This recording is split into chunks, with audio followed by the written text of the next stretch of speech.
Đem hai cô con cái gả cho hai người đàn ông khá giả. Cứ tưởng người cha đã tìm được người đáng để phó thác. Không ngờ đến trước đám cưới, cô chị lại bỏ thuốc vị hôn phu của em gái. Để bù đắp lỗi lầm đã chót gây ra với chị gái, vị hôn phu của em gái đành đồng ý hoán đổi cuộc hôn nhân. Nhưng rồi vào đến trước hôn lễ, anh ta lại dùng gieo cứa vào ngón tay áp út của mình. Bởi vì trái tim anh ta dành cho cô em gái vẫn không hề thay đổi, sẽ không đeo bất kỳ nhẫn cưới nào ngoại trừ của em gái. Cuối cùng cô chị vui mừng hớn hở kết hôn với vị hôn phu của em gái, bỏ lại cô em gái cùng người đàn ông đau khổ kia, tiếp tục hôn ước của hai nhà. Sau khi kết hôn, anh ấy chưa bao giờ ép buộc em gái, trái lại còn nói mình không phải là người chịu thiệt thòi tổn thương. Hiện tại người kết hôn với anh chính là người anh đã thích suốt 10 năm. Thế nhưng khi em gái xem bài phỏng vấn lại suýt chút nữa ngất xỉu. Bởi vì vết thương bị cướp mất người bạn trai 7 năm vẫn chưa lành, lại thêm gánh nặng áp lực từ người ngưỡng mộ suốt 10 năm. Cảm giác bị tước đoạt liên tiếp và sự mù mịt về tương lai khiến cô suy sụp hoàn toàn. May mà 3 năm sau, chị gái đã mất. Bố mẹ lúc này mới rốt cuộc đồng ý sửa chữa lại cuộc hôn nhân sai lầm đó. Nhưng khi tôi vội vàng đi tìm Cố Giang Lâm, mới phát hiện anh ta mặc đồ tang ôm di ảnh chị gái. Thậm chí trên ngón áp út vừa nối lại còn đeo chiếc nhẫn cưới do chính tay chị gái thiết kế. Tôi phải để tang cho vợ. Chuyện của chúng ta tính sau đi. Tôi vốn tưởng đợi anh lo liệu xong xuôi và ổn định tâm trạng rồi sẽ đến tìm tôi. Nhưng khi tôi đợi đến ngày sinh nhật của mình, lại đợi được Thẩm Tư Ngạn đột nhiên tung một cú đấm vào mặt anh ta. Tôi mới phát hiện, kiếp trước chuyện chị gái không may gặp lũ côn đồ rồi đã trở thành nỗi đau trong lòng hai người đàn ông. Bọn họ đã phá hỏng hoàn toàn ngày sinh nhật của tôi. Cuối cùng tôi lại bị hai người đang đánh nhau ngộ thương mà rơi xuống khỏi du thuyền. Mở mắt ra lần nữa, tôi đã trở lại ngày chị gái bỏ thuốc Cố Giang Lâm. Các người đừng cản tôi. Hãy để tôi chết đi. Đừng có cản tôi, đều đừng cản tôi. Ha ha ha. Tôi có thể cưới cô. Tiền Nghi, tôi có thể cưới cô. Ánh mắt của Cố Giang Lâm nghiêm túc chưa từng có. Hoàn toàn khác hẳn với anh ta ở thời điểm này của kiếp trước. Hóa ra anh ta cũng trọng sinh rồi. Nhưng anh là của em gái mà. Nếu tôi đã chạm vào cô, thì tôi phải chịu trách nhiệm. Không có sự cự tuyệt và kháng cự như kiếp trước. Cố Giang Lâm ở kiếp này dứt khoát đồng ý mối hôn sự này. Ánh mắt của tất cả mọi người đều đổ dồn vào tôi. Nhưng Nam Nguyệt, đây là tôi nợ cô ấy. Ai nói Uyển Nhi sẽ gả cho anh? Người đính hôn với Uyển Nhi là tôi. Không phải anh ta cũng trọng sinh rồi. Tôi bất giác cười khổ. Việc đầu tiên hai người đàn ông làm sau khi trọng sinh chính là tranh giành vị trí chồng của chị gái. Dường như không ai nhớ tới, người chết trong làn nước biển lạnh lẽo là tôi. Uyển Nhi đã có quan hệ phu thê với tôi rồi. Đó là do anh không biết xấu hổ. Không phải lỗi của cô ấy. Uyển Nhi nên ở bên người đàn ông có thể bảo vệ được cô ấy. Chứ không phải người đàn ông khiến cô ấy gặp nguy hiểm về tính mạng. Đủ rồi, chọn ai làm chồng là do Uyển Nhi quyết định. Chứ không phải anh và tôi. Uyển Nhi, em muốn chọn ai? Tôi sao? Tôi Uyển Nhi nhìn Cố Giang Lâm. Rồi lại nhìn Thẩm Tư Ngạn. Một người là đại thiếu gia của tập đoàn Cố Thị. Một người là nhà đầu tư hàng đầu trong giới giải trí. Cuối cùng cô ta vẫn chọn đại thiếu gia tập đoàn. Bởi vì dạo trước anh ta đã rút khỏi giới giải trí rồi. Nhưng Tư Ngạn à, em gái của em cũng là một cô gái rất tốt. Hai người nhất định sẽ rất hạnh phúc. Các người lúc chị gái chọn chồng thì tỏ ra tôn trọng lựa chọn của chị ấy. Sao đến lượt tôi thì chỉ có thể ngoan ngoãn nghe theo sự sắp đặt chứ hả? Ngại quá anh Thẩm. Tôi không ưng nổi. Cố Giang Lâm vì muốn tôi đồng ý hôn sự với Thẩm Tư Ngạn, đã trực tiếp đuổi theo vào tận thư phòng. Tôi khuyên em tốt nhất là nên đồng ý hôn sự với anh ta đi. Tôi đặt bút xuống. Anh ta ngồi đối diện nghiêm túc nhìn tôi. Nguyệt Nguyệt, chúng ta đã không còn khả năng nữa rồi. Anh nhìn ra việc tôi đã trọng sinh sao? Ánh mắt không biết lừa người. Vừa rồi trong mắt em nhìn tôi đã không còn sự đau lòng và tình yêu. Tôi đã hiểu hết rồi. Nguyệt Nguyệt, em hẳn là biết kiếp trước tôi đã trải qua những gì. Quả thực em và tôi đã từng thể nguyện. Đời này không phải đối phương thì không lấy. Tôi cũng từng có thành kiến với cô ấy. Cũng thật lòng nghĩ sẽ giữ mình cho em cả đời. Nhưng 3 năm kết hôn với cô ấy là lần đầu tiên trong đời tôi có khao khát mãnh liệt muốn bảo vệ một người đến thế. Nguyệt Nguyệt, có những người cứ bất ngờ bước vào trái tim em mà em không thể đoán trước. Càng không thể chối từ. Đây chính là lý do anh thay lòng đổi dạ sao? Anh ta thở dài một hơi, nhẹ nhàng nắm lấy tay tôi. Nguyệt Nguyệt, tôi đã thất bại một lần, không muốn thất bại lần thứ hai. Cô ấy không chịu đựng nổi. Tôi càng không chịu đựng nổi. Tôi nhìn người đàn ông trước mặt. Đoạn tình cảm 7 năm mách bảo tôi. Ánh mắt của anh ta lúc này rất nghiêm túc, còn nghiêm túc hơn cả khi anh ta thề. Đời này không phải tôi thì không cưới. Vậy này Nguyệt Nguyệt, hãy gả cho Thẩm Tư Ngạn đi. Thanh toàn cho tôi và chị gái em. Thanh toàn cho sự nối tiếp của tôi. Cứ coi như đời này em và tôi chưa từng gặp gỡ. Nếu có kiếp sau, tôi nhất định sẽ nối lại tình xưa với em. Có phải anh đang hiểu lầm gì đó không? Anh dựa vào đâu mà nghĩ tôi sống lại một đời là vì tình yêu của anh chứ? Anh cứ yên tâm, anh và Tô Huyền Nghi, tôi sẽ không bao giờ quấy rầy. Còn phải chúc hai người tân hôn vui vẻ trước. Sống lại một đời, tôi không muốn giống như hai người đàn ông các anh, suốt ngày xoay quanh Tô Huyền Nghi. Để theo đuổi cái gọi là tình yêu, tôi lợi dụng khoảng cách thông tin từ kiếp trước, thao túng ở các điểm mấu chốt để thành lập công ty công nghệ AI. Bố trí ngành công nghiệp robot. Kiếp này tôi định đối đầu với doanh nghiệp trăm năm của Thẩm Tư Ngạn và Cố Giang Lâm. Kẻ nào có thể tính toán chính xác từng bước cờ như vậy? Gửi tài liệu cho tôi. Sếp Thẩm ngài có quen biết đấy. Là cô ấy sao? Sếp Tô. Cô ấy nói đến để xin liên hôn. Không gặp, sếp Thẩm, cô ấy nói nếu sếp đồng ý.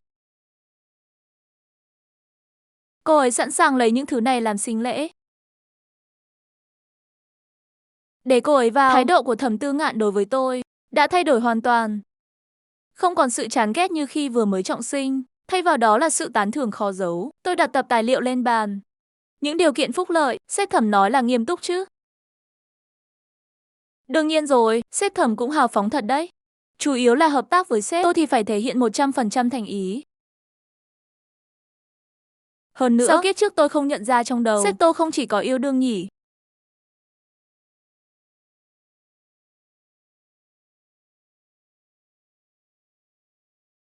Ngay cả khi nhắc đến tôi trước mặt phóng viên, anh ta cũng luôn giữ thể diện cho tôi. Nếu không có vở kịch nực cười ở cuối cùng, có lẽ tôi đã coi anh ta là một người bạn thực sự. Kiếp trước sếp tôi chưa tìm hiểu kỹ. Kiếp này không bằng thử lại xem. Tôi đập tập tài liệu xuống trước mặt anh ta. Ký giấy cam kết trước đã, không được thiếu một xu.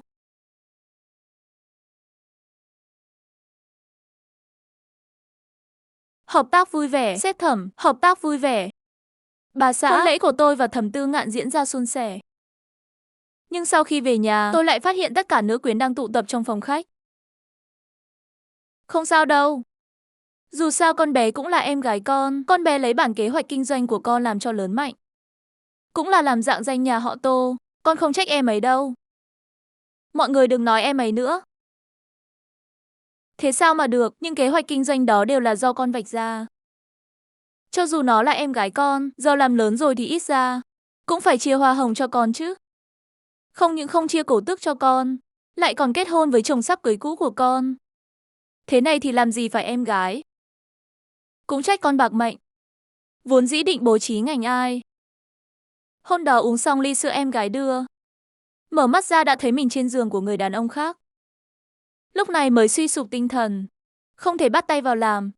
Là do khả năng chịu áp lực của con quá kém. Em gái thay con hoàn thành những việc con muốn làm. Con ngược lại nên cảm ơn em ấy. Cái gì? Tô Nam Nguyệt bỏ thuốc con sao? Không phải, con lỡ lời thôi. Mọi người đừng hiểu lầm. Tô Nam Nguyệt, mày không định giải thích một chút sao? Việc chưa từng làm thì giải thích cái gì? Đúng vậy, em gái chưa từng làm. Chỉ là con lỡ mồm thôi. Mọi người đừng nói em ấy nữa. Tô Nam Nguyệt, nếu mày không trả lại những thứ ăn cắp cho chị mày, thì sau này đừng hòng bước chân vào cửa nhà họ Tô. Ý của các người là bắt tôi đem thành của. Tôi vất vả gây dựng giao cho Tô Uyển Nghi. Mày vất vả gây dựng. Ha ha ha. Không nhờ bản kế hoạch của Uyển Nghi, mày có thể có được thành tựu như ngày hôm nay sao? Lập tức chuyển nhượng cổ phần cho Uyển Nghi. Nếu không thì đừng trách chúng tao không khách sáo. Không sao đâu em gái. Cho dù em không đưa chị cũng sẽ không ép em. Em không cần phải sợ. Tôi thì có thể đưa đấy. Các người có dám nhận không? Sản phẩm trong tay tôi hiện nay cũng mang tên của tập đoàn Thẩm Thị. Động vào thì tương đương với việc lấy đồ của Thẩm thị. Chị gái chị muốn nhận không? Em gái đang nói gì vậy? Vốn dĩ chị đâu có ý định muốn lấy đồ của em. Vậy thì tốt, liên hôn với Thẩm Tư Ngạn có một cái lợi. Đó chính là danh tiếng của bảng hiệu trăm năm tuổi, nói ra có thể dọa chết người. Hôm đó tôi ra ngoài như thường lệ. Nhưng trước khi lên xe lại bị người ta trùng kín đâu. Và khi tôi tỉnh dậy đã thấy mình bị trói chặt trên ghế. Sau một loạt những cái tát trời giáng, bọn họ rốt cuộc cũng dừng lại. Bọn họ không cho tôi cơ hội mở miệng. Tóm lấy tay tôi và ẩn dấu vân tay lên một tài liệu mờ ảo không rõ ràng. Nhớ cho, kỹ sau này ra ngoài, đừng có tùy tiện dùng tên của người khác. Thấy tôi đã ký xong, gã đàn ông dùng máy biến âm, buông lời cảnh cáo rồi đi ra ngoài. Cái giọng đang cười đó khiến tôi rùng mình. Đó là vệ sĩ thân cận của Thẩm Tư Ngạn. Tôi đứng dậy nhưng lại ngã nhào xuống đất. Màn hình điện thoại vỡ vụn. Tôi run rẩy bấm một dãy số. Mối liên hôn của tôi với nhà họ Thẩm gặp vấn đề rồi. Khởi động phương án dự phòng khẩn cấp. Rõ thưa Seto, tôi tắt điện thoại. Tôi nhìn chằm chằm về hướng bọn họ vừa rời đi. Thẩm Tư Ngạn, là anh sẽ bỏ hợp đồng trước đây nhé.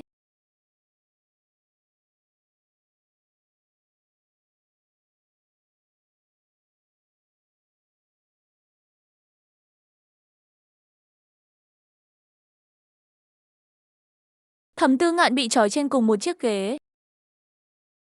Anh ta vừa mới nhìn rõ tôi, một cái tát đã giáng mạnh vào mặt anh ta. Anh ta chưa kịp thốt ra hai tiếng bà xã. Tôi lại tiếp tục tát nối tiếp, tát cho đến khi tay tôi tê dần, không thể ra tay được nữa. Tôi mới dừng lại. Bà xã, anh đã làm sai chuyện gì? Sao em lại trừng phạt anh như vậy?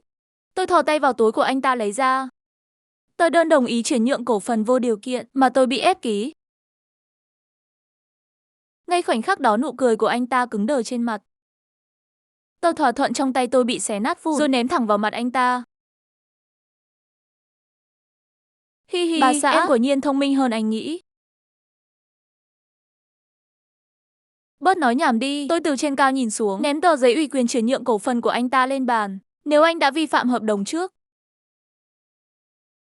vậy thì làm việc theo phép công đi, ký tên tặng lại cổ phần của Thẩm thị. Ha ha ha, nếu tôi nói không thì sao? Tôi cúi người nhìn chằm chằm vào mắt anh ta. Anh nghĩ anh có quyền lựa chọn sao? Động thủ, tôi lùi lại một bước. Người của tôi tiến lên, giống hệt như vệ sĩ của anh ta đã làm với tôi trước đó, kéo tay anh ta đặt lên tờ thỏa thuận. Anh ta nghiến răng, cũng đành bất lực ký tên và điểm chỉ. Tôi châm một điếu thuốc lặng lẽ chờ quy trình kết thúc. Tuy nhiên thuốc còn chưa kịp châm, một tiếng động dữ dội đã khiến mọi người phải khom người xuống. Cửa bị phá nổ, tôi chưa kịp phản ứng. Trán đã bị vật gì đó va phải. Tôi lau vết màu chảy xuống khóe mắt. Liền thấy Cố Giang Lâm đang cởi trói cho Thẩm Tư Ngạn. Nếu không phải do Uyển Nhi nhờ tôi, anh ta lạnh lùng nhìn Thẩm Tư Ngạn vừa được cứu. Khóe miệng nhếch lên nụ cười lạnh nhạt, tôi thật sự muốn để anh chết trong tay cô ta. Thật đáng tiếc trong lòng cô ấy có tôi. Ánh mắt Cố Giang Lâm lạnh đi vòng qua anh ta. Đi đến trước mặt tôi, lôi tôi ngồi xuống chiếc ghế đó. Một tờ đơn thỏa thuận chuyển nhượng cổ phần mới lại được đặt ra trước mặt tôi. Cố Giang Lâm nhét cây bút vào tay tôi, Nguyệt Nguyệt. Ký đi, lần này tôi cuối cùng đã có thể nhìn rõ các điều khoản. Không ngoài dự đoán là bắt tôi chuyển nhượng vô điều kiện. Công ty mà tôi vất vả kinh doanh cho đến nay cho Tô Uyển Nhi. Nếu tôi không muốn thì sao? Giống như lời em vừa nói lúc nãy. Em nghĩ em có quyền lựa chọn sao? Tôi nghiến răng, anh ta ghé sát tai tôi, Nguyệt Nguyệt. Em phải biết rằng, người trọng sinh không chỉ có một mình em có thể lợi dụng ký ức kiếp trước để bắt nạt Tuyển Nghi. Chúng tôi cũng có thể lợi dụng ký ức kiếp trước để trả đũa lại hành động của em. Hai người đàn ông nhìn tôi, người của Cố Giang Lâm đã bao vây người của tôi. Nhắm mắt lại. Tôi đã ký tên vào mục chữ ký. Cố Giang Lâm nắm lấy ngón trỏ của tôi, ấn vào hộp mực đỏ rồi điểm chỉ lên chữ ký của tôi, Nguyệt Nguyệt. Tôi biết việc này đối với em không công bằng. Nhưng kiếp trước Huyền Nghi thực sự quá bi thảm. Cô ấy cần một số bồi thường. Đâu phải tôi khiến chị ta thê thảm như vậy. Cứ coi như là giúp tôi một lần đi. Bản thỏa thuận bị anh ta lấy đi. Còn bản thỏa thuận mà tôi ép Thẩm Tư Ngạn ký thì đã bị xé vụn. Bọn họ rời đi. Chỉ còn lại tôi ngồi trên ghế trong sự nhục nhã. Nếu đã như vậy, thì đừng trách tôi làm lớn chuyện. Công việc kinh doanh của công ty đang trong thời kỳ đỉnh cao. Trong bữa tiệc mừng công, tất cả phóng viên trong thành phố đều đến phỏng vấn. Tô Huyền Nghi quả nhiên là đại tiểu thư có tầm nhìn chiến lược. Cô Tô Nam Nguyệt kia thế mà vào thời khắc quan trọng nhất, lại bán công ty. Người có chút đầu óc kinh doanh nào cũng không ngu ngốc như vậy chứ. Tôi nghe nói chiến lược phát triển của công ty vốn dĩ là do đại tiểu thư cô định ra. Chỉ là Tô Nam Nguyệt dùng chút thủ đoạn, đánh cắp thành quả của chị gái. Thảo nào, may mà có anh Cố và anh Thẩm giúp đỡ đại tiểu thư. Vô cùng cảm ơn sự công nhận của mọi người dành cho tôi. Càng muốn cảm ơn những người dùng đã luôn ủng hộ công ty. Mặc dù trước đây em gái tôi là người đứng đầu công ty, nhưng bất luận con bé thực thi chiến lược của ai, thì cũng từng có cống hiến cho công ty. Hy vọng mọi người đừng làm khó con bé. Cảm ơn sếp Tô.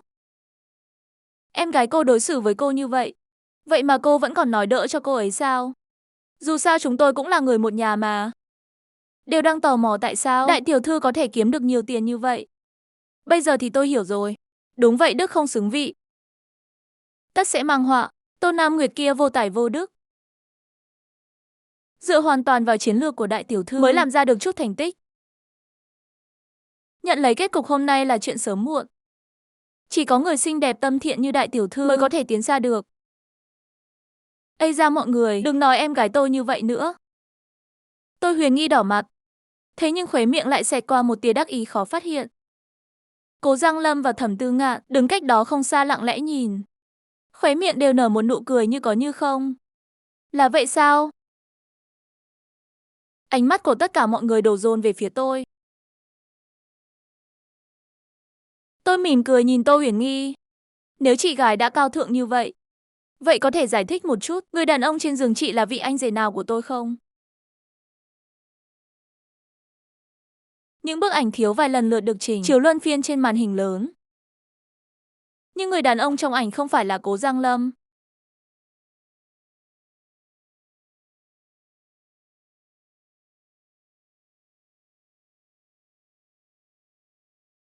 Không phải đâu, tôi chưa từng làm những chuyện này. Bức ảnh này là giả mạo. Tôi cười lạnh nhìn sắc mặt trắng bạch của chị gái. Thực ra sau khi trọng sinh, tôi đã làm một cuộc điều tra. Cái chết của chị gái căn bản không đơn giản là đi đường đêm xui xẻo gặp côn đồ. Cô ta đã trèo lên giường của người đàn ông không nên trèo, nên bị chính thất của người tình trả thù. Em gái à, công ty này vốn dĩ là do một tay tôi lập kế hoạch. Em ra tay trước một bước. Chị cũng chưa từng trách em. Em có yêu cầu gì hoàn toàn có thể bàn bạc riêng với chị. Đâu phải là chị không đồng ý. Chị chưa bao giờ nỡ dùng thủ đoạn như vậy để đối phó với em. Sao em lại nhận tâm dùng thủ đoạn độc ác như vậy để làm chị thân bại danh liệt chứ? Ôi chị em tốt cờ đây. Tôi lặng lẽ nhìn Tô Huyền Nghi. Cô ta thấy tôi không hề lay chuyển liền sững người một lúc. Ngay sau đó quay người đi. Nếu đã như vậy tôi sẽ thành toàn cho em. Nói xong Tô Huyền Nhi lao đầu mạnh vào cây cột. Nhưng đã bị hai người đàn ông ở gần nhất vội vàng kéo lại. Buông tôi ra. Mục đích của em gái chẳng phải là muốn tôi chết sao? Tôi thành toàn cho nó. Dù sao nó cũng không coi tôi là chị gái. Tôi chết rồi thì đem mọi thứ giao cho nó là xong. Đủ rồi. Thẩm Tư Ngạn ôm chặt lấy người vào lòng. Anh ta nhìn tôi, Tô Nam Nguyệt. Cô quá đáng rồi đó. Dùng thủ đoạn dơ bẩn này khiến mọi người hiểu lầm cô ấy. Thủ đoạn của cô hơi quá hèn hạ rồi đấy. Trong phút chốc, tất cả ống kính của các phóng viên đều hướng về phía tôi. Tôi thấy đã có phóng viên bắt đầu viết tiêu đề tin tức. Cô em gái ác độc làm giả ảnh thân mật để trả thù người chị ân nhân. Hiểu lầm sao? Lúc đó một người phụ nữ ăn mặc sang trọng bước ra. Những phóng viên vừa rồi đang viết bài cũng dừng cả tay lại. Đây là Khúc phu nhân, vợ của trùm bất động sản Hứa Ninh Sơn. Khúc phu nhân hừ lạnh, tôi đã tận mắt chứng kiến bộ dạng thiếu vải của cô Tô trên giường của chồng tôi đấy. Cố Giang Lâm nhíu mày.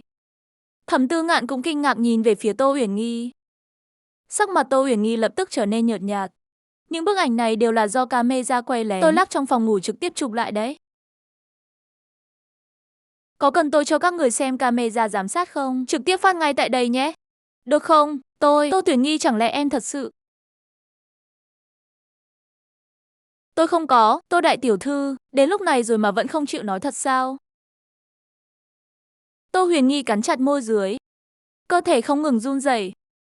Phản ứng này ai mà chẳng nhìn ra cô ta có tật giật mình. Phu nhân tôi chỉ uống say một lần. Say một lần thì thôi đi, uống say tới mười mấy lần thì là chuyện thế nào?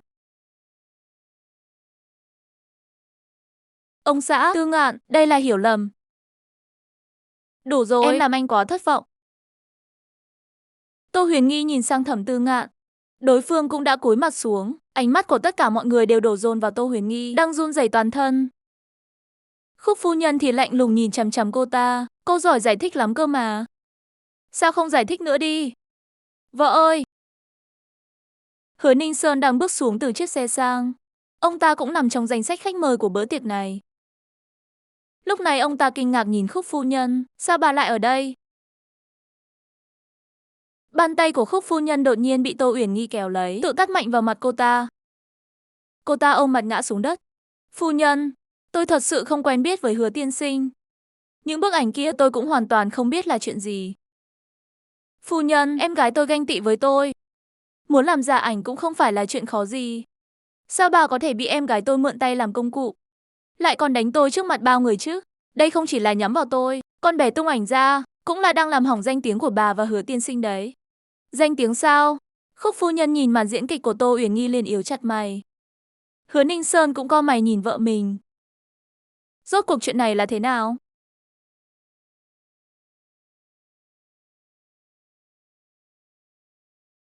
Hứa tiên sinh, phu nhân cũng là bị em gái tôi làm cho hiểu lầm thôi. Ông đừng trách chị ấy. Chị ấy cũng không cố ý đánh em đâu. Hứa Ninh Sơn nhìn dấu tay trên mặt Tô Uyển Nghi, rồi lại nhìn Khúc phu nhân. Phu nhân không cần phải làm ầm ĩ cho khó coi như vậy. Một thứ do chính tay tôi nâng đỡ lên. Bây giờ cũng dám dạy đời tôi trước mặt tiểu tam sao? Tiện thể nói luôn, cái tát này mới là do tôi đánh đấy. Hứa Ninh Sơn ôm mặt đầu gối mềm nhũn. Một vị tổng giám đốc bình thường được bao người tâng bốc, cứ thế quỳ xuống trước mặt vợ. Bà xã anh thật sự không quen cô ta. Ông coi tôi là con nít lên bà chắc. Ông không cần phải nói nữa, nhà họ Tống tôi có thể nâng đỡ ông. Đương nhiên cũng có thể nâng đỡ người khác. Hứa Ninh Sơn lập tức cuống cuồng. Đột nhiên nhìn chằm chằm vào Tô Uyển Nghi, hung hổ bước tới, giáng một cái tát thật mạnh vào mặt cô ta. Cô đang nói hưu nói vượn cái gì vậy? Tô Uyển Nghi kinh ngạc nhìn ông ta. Cô ta không ngờ thái độ của người tình lại thay đổi nhanh đến vậy.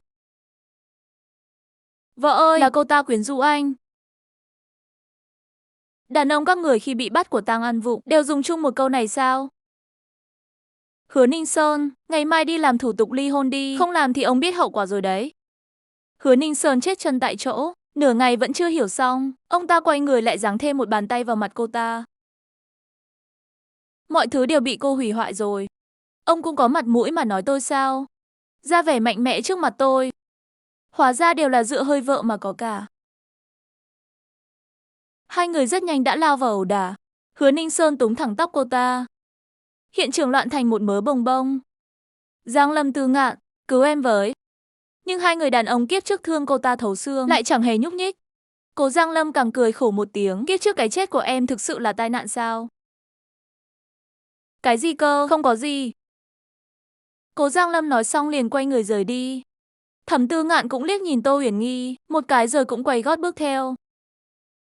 Giang Lâm Tư Ngạn, đừng đi cứu em với. Buổi tiệc mừng này đúng là náo nhiệt khác thường.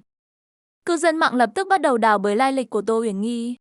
Kết quả điều tra đến cùng mới phát hiện, cô ta là kẻ chuyên đi nịnh bợ các ông lớn, thích chiếm tiện nghi của em gái và những người phụ nữ khác, hình tượng tồi tệ đến mức chạm đáy. Bố mẹ tôi đều xấu hổ đến mức không dám ra khỏi nhà, liền nhốt cô ta ở nhà. Còn tôi cuối cùng cũng lấy lại được công ty của mình, mỗi ngày đều bận rộn vắt chân lên cổ. Hôm nay tôi lại thấy Cố Giang Lâm ở dưới lầu công ty. Nguyệt Nguyệt, anh không muốn đợi đến kiếp sau nữa, kiếp này anh chỉ muốn được ở bên em. Nguyệt Nguyệt là do anh hồ đồ nhận nhầm người. Anh đã bị cô ta ché mắt. Anh thậm chí còn không hiểu mình sao lại có thể làm ra những hành động tàn nhẫn với em như vậy. Anh xin em tha thứ cho anh, chúng ta quay lại như xưa được không? Hãy để anh bù đắp cho em thật tốt. Lấy những thứ từng cho cô ta, bù lại cho em gấp trăm gấp ngàn lần được không? Cố tiên sinh còn ở đây giả nhân giả nghĩa cái gì vậy? Một chiếc xe dừng lại trước mặt tôi. Thẩm Tư Ngạn bước xuống từ trên xe. Tôi chưa từng thấy một người đàn ông yêu một cô gái suốt 7 năm. Lại có thể kiên định đứng về phía một người phụ nữ khác như vậy. Chuyện của tao và Nguyệt Nguyệt mày xía vào làm gì? Đương nhiên là để Nguyệt Nguyệt không bị loại người như mày lừa gạt thêm lần nào nữa. Nguyệt Nguyệt trước kia là do anh không hiểu em. Anh xin lỗi em vì những hành động trước kia. Em có thể không tha thứ cho anh, nhưng chí ít thì người đàn ông này, em không thể lại rơi vào bẫy của hắn ta nữa. Hắn ta có thể phản bội em một lần, thì cũng có thể phản bội em lần thứ hai. Mày thì hiểu cái gì? Tao với Nguyệt Nguyệt ở bên nhau 7 năm, mày thá gì mà dám chỉ trỏ vào tình cảm của tao với cô ấy? Chính vì 7 năm sự phản bội của mày mới càng ghê tởm. Cố Giang Lâm đấm một cú thật mạnh vào mặt Thẩm Tư Ngạn. Thẩm Tư Ngạn cũng không hề nương tay đấm trả lại một cú. Sớm biết vậy tao đã để mày chết trong tay Nguyệt Nguyệt. Mày tới cứu tao chẳng phải cũng là nghe lời Tô Uyển Nhi sao? Một con chó của Tô Uyển Nhi, đừng có đến làm bẩn mắt Nguyệt Nguyệt nữa. Đi chết đi. Tôi lùi lại một bước rồi nghe điện thoại của Tống Thanh Nhan. Nguyệt Nguyệt, chị có một dự án siêu đỉnh ở đây. Đặc biệt dành riêng cho em đấy. Có đến không? Đến liền chị Tống. Không lâu sau, tôi đã cùng chị Tống ra nước ngoài chạy dự án. Đến khi trở về, việc kinh doanh của nhà họ Thẩm và họ đã bị công ty liên doanh của chúng tôi hất văng khỏi thị trường từ lâu. Cả hai nhà đều đã để đơn phá sản. Tô Huyền Nghi cũng trở thành trò cười mà ai ai trong giới cũng biết. Lái xe đi gặp nhà đầu tư mới, tôi nhịn không được khẽ cười, đều đã trọng sinh cả rồi. Ai mà còn thèm bận tâm xem người ở kiếp trước có yêu mình hay không nữa chứ.